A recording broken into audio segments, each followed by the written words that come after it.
So last year in 2021, Kenzo released a reimagined version of Kenzo Homme, and this is Kenzo Homme Eau De Toilette Intense. They also have the Eau de Parfum, which was actually released this year in 2022. So in today's video, we're going to be taking a closer look at the version that came out last year in 2021. I'm excited to give you my thoughts on it, so make sure to stay tuned.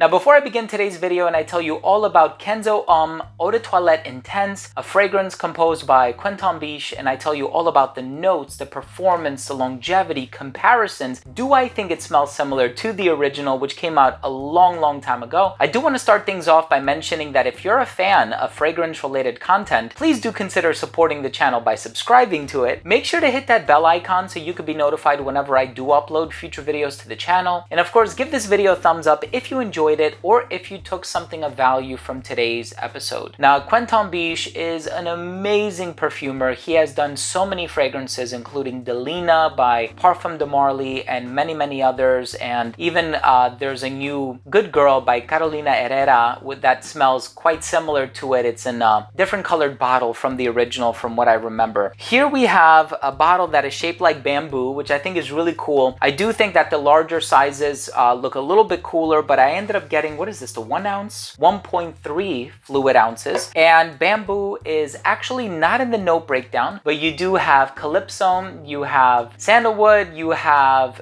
fig tree, vetiver. There's a lot of other creamy, fruity, I'm not gonna say gourmand, but they're definitely fruity, slightly sweet, woodsy, and aromatic ingredients in here. I'm excited to give you my thoughts on the fragrance and also let you know how I think it stacks up in comparison to the original. But let's start things off with the presentation.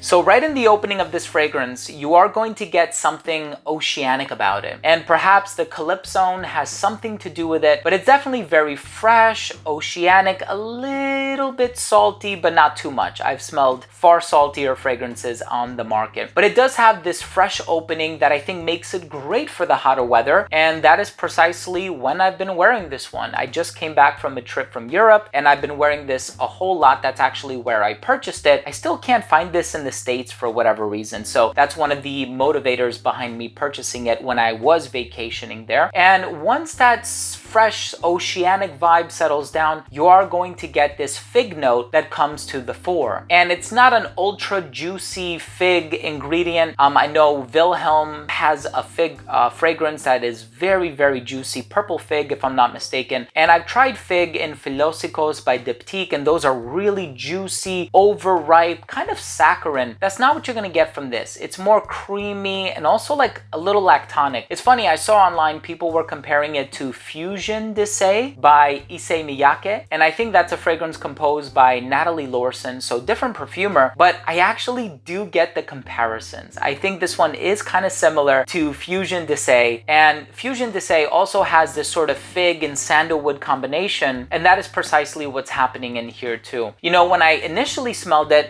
I thought I was smelling a little bamboo. I thought I was smelling something very kind of bright and herbal, and then when I realized that there was fig in the note breakdown, I'm like, yes, that's where that creamy, lactonic, slightly fruity vibe is coming from. And I know there's pink pepper listed in the note breakdown. I'm not getting a whole lot of pepper. There's vetiver listed in the note breakdown. Perhaps I am getting a clean green quality, but I'm having a hard time saying for certain that it's coming from the vetiver. So ultimately, I do think this is a fresh, oceanic, creamy, fig-based fragrance. And it's actually kind of nice. The thing with me though is when it comes to the note of fig, I have to be in the mood to wear it. So this isn't the type of fragrance that I can see myself wearing on a daily basis. And I think it's also the kind of fragrance where if I do wear it on a regular basis, I can see myself getting bored of it. And of course, with a vast collection, you don't want to wear the same thing every day. So I don't fear that that's going to happen to me. I won't incur any sort of boredom. But I do think that this is the type of fragrance that will cater to a certain taste. So you do have to go out there and try it for yourself. Now, as it stacks up in comparison to the original Kenzo Homme, which had a similar looking bottle without the definition of this bottle, that had a lot more green notes from what I remember, a lot more pine, a lot more fir balsam. So this one is kind of lacking that old school green quality to it. So it is a reimagined version of Kenzo Homme. But all in all, I'm happy to have this in my collection. Really unique bottle. I think it looks kind of cool. And you know, with the bamboo reeds or whatever you want to call them, if you have a few different sizes next to each other, it actually looks pretty cool. And I'm sure there's a photographer out there who's done something cool with that concept. But in any case, if you're looking for something fruity, lactonic,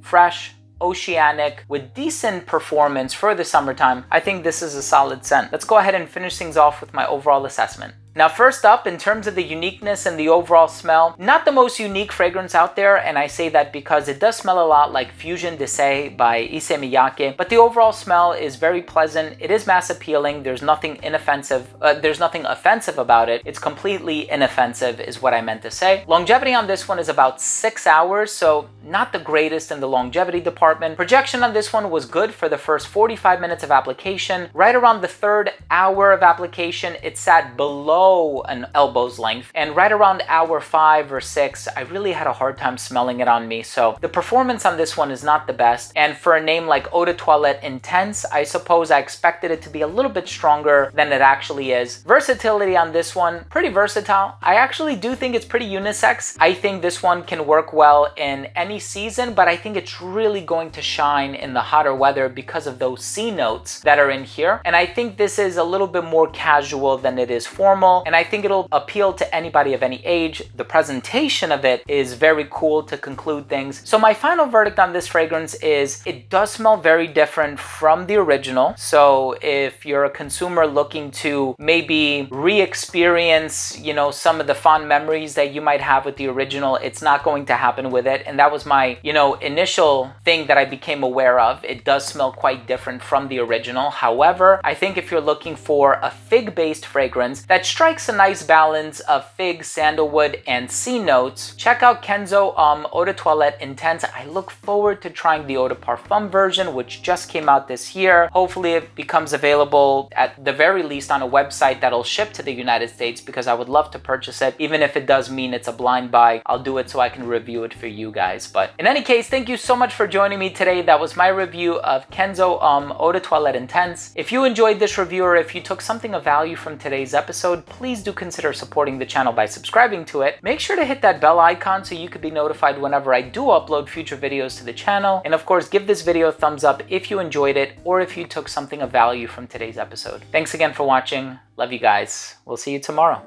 Bye.